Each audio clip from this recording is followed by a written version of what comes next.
Ketika sedih datang, kecewa, terpuruk, itu bagian dari penyeimbangan di alam semesta. Gelap dan terang, panas dan dingin, harmoni, keseimbangan. Itu tidak hanya terjadi di alam perasaanmu, di alam pikiranmu. Terang dan gelap, berudara dan hampa, panas dan dingin, kanan dan kiri, atas dan bawah. Fenomena ini sudah terjadi di alam semesta jauh sebelum kamu ada. Jadi tidak hanya terjadi di alam perasaanmu, di alam pikiranmu, namun sudah terjadi jauh-jauh hari di alam semesta dan akan terus terjadi. Bukan hal baru. Begitu kamu menolak gelap, begitu kamu menolak kesedihanmu, begitu kamu menolak ujian yang harus kamu hadapi, begitu kamu menolak, kamu lari dari kenyataan, gak mau menerima, gak mau menghadapi kenyataan, tidak ikhlas menjalani, maka akan terjadi luka yang tidak perlu. Kenapa ada luka yang tidak perlu? Luka karena kamu keluar dari ujian yang harus kamu lalui.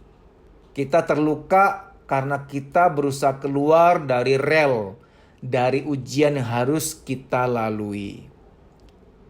Penerimaan, menerima kenyataan bahwa aku memang ujian sebagaimana orang-orang lain juga sedang ujian. Aku terima. Penerimaan tuh enak. Ingat, menerima tuh dua sisi ya. Menerima kenyataan yang sudah ada, ikhlas menjalani, dan menerima bahwa aku diharapkan untuk tetap berjuang. Aku diharapkan untuk tetap melakukan sesuatu. Aku diinginkan untuk tetap bergerak melakukan sesuatu. Tidak ada seorang pun di dunia ini yang hidupnya bahagia terus dari bayi sampai lansia. Pasti ada banyak momen gelap, dingin, kosong, hampa, kondisi di bawah, terpuruk. Itu mewarnai. Tidak mungkin tidak ada. Menerima. Menjalani. Sambil berdoa dan berusaha apa yang kita bisa usahakan. Semua kegelapan yang kamu alami, hal-hal gak enak, hal-hal buruk yang kamu alami, itu adalah bagian dalam harmoni alam semesta. Tolong mengerti baik-baik ya, semoga kedewasaanmu bisa mencerna ini. Gak gampang memang, karena mungkin Anda berkata, Mas Dedi mah enak, aku ngalamin ini loh Mas. Emang itu ada baiknya apa dalam hal itu? Itu buruk banget Mas. Oke, saya berusaha empati, gak gampang jadi kamu. Saya kalau jadi kamu pun belum tentu sekuat kamu. Kamu hebat, saya gak akan menghakimi. Ujian kamu mungkin berbeda. Namun, sekiranya kamu mengerti bahwa sampai kamu diizinkan ujian seperti itu karena kamu dianggap kuat oleh Tuhan. Tuhan tahu kamu mampu melaluinya. Itu gak enak, itu buruk memang, itu pahit memang, betul. Saya paham dan saya tidak mau mengentengkan. Saya gak akan menggampangkan masalah bahwa harusnya kamu move on dong, harusnya kamu bangkit dong. Enggak. Toh saya tipe yang, kamu lagi sedih, oke, menangislah gak apa-apa. Kamu lagi bete, lagi hampa, ya sudah, me time. Saya orangnya gak pernah nge-push kok. Gak harus kamu terima sekarang kok. Ikhlas dong, terima kenyataan dong. Enggak. Kamu gak harus menerima kenyataan sekarang. Ketika menangislah. Biar ini gak jadi PR nanti. Keluarkanlah. Kalau gak ada orang yang bisa menjadi tempat kamu bisa mencurahkan dengan aman, menangislah di kamar sendirian sambil berdoa kepada Tuhan. Karena kita curhat atau kita menangis di hadapan seseorang yang gak mengerti psikologi, malah jadi bumerang. Kamu cengeng, kamu sadar diri, ngaca dong, kamu yang salah, macam-macam. Malah tambah dihakimi. Kalau kamu gak yakin ada orang yang benar-benar dapat dipercaya, yang gak menghakimi, yang tanda petik bisa menjadi tong sampah terbaik buat kamu, yang kamu bisa nangis, bisa berekspresi tanpa dihakimi. Kalau kamu gak yakin ada orang yang bisa menjadi tempat amanmu untuk kamu curhat, untuk mengekspresikan emosi, mendingan kamu sendirian di kamar atau me time di mana, menangislah, mengeluhlah, galaulah di situ gak apa-apa. Mungkin bagi orang yang gak melek psikologi, ini ajaran yang aneh nih.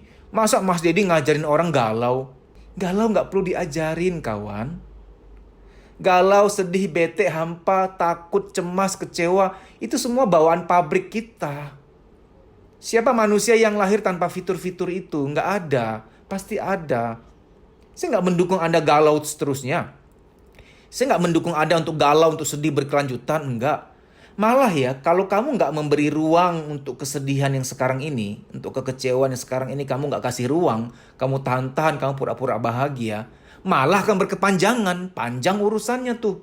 Nggak kelar-kelar, migrain, mood swing, nggak konsentrasi kerja, nanti marah-marah nggak jelas ke keluarga, ke rekan kerja, ke teman.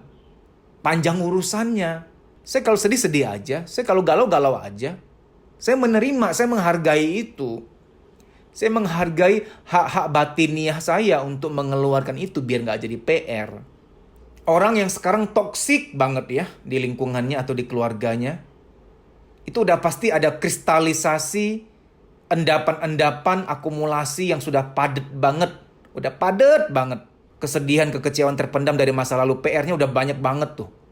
Ibarat anak kuliah atau anak SMA, dia PR-nya nggak dikerjain selama 3 bulan. Mau dikerjain dalam 1 hari, nggak bisa. Banyak banget berhalaman-halaman. Kalau sudah begitu memang harus diterapi, ikut training biar terdetoks.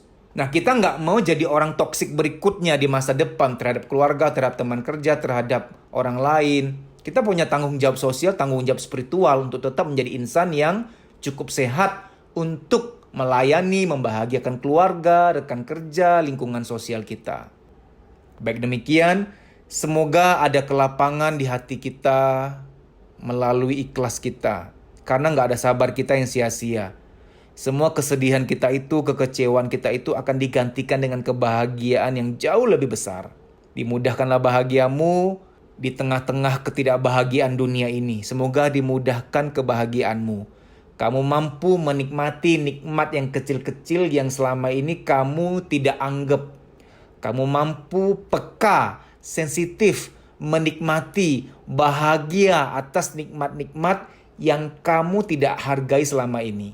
Karena mungkin di mindsetmu kamu berharap bahagia yang besar-besar gitu. Bersyukur punya keset di rumah, bersyukur punya sendok, bersyukur punya air buat mandi, bersyukur ada guling, bersyukur ada sendal. Banyak kenikmatan yang perlu engkau perhatikan. Bersyukur masih bisa bernafas. Bersyukur tadi pagi bangun, nafas masih disambungkan. Banyak kebahagiaan yang harus kita syukuri. Dilapangkanlah hatimu, dimudahkan bahagiamu, sehatlah. Sampai jumpa. Bagi kamu yang udah melek psikologi, yang merasa bahwa terapi psikologi itu penting, follow Instagram saya @dedisusanto_pj_official. Di story itu ada jadwal training. Ikuti training itu biar kamu lega, biar kamu plong. Namun ketika kamu lihat jadwal training, ternyata kamu berada di kota yang nggak ada di jadwal, kamu bisa ikut program training pribadi dengan saya, nanti via telepon. Nah, cara daftarnya gimana? Kamu harus DM ke Instagram Kuliah Psikologi. Ini ada di layar, kamu tinggal DM ke sana, nanti akan diberitahu prosedurnya untuk training pribadi via telepon.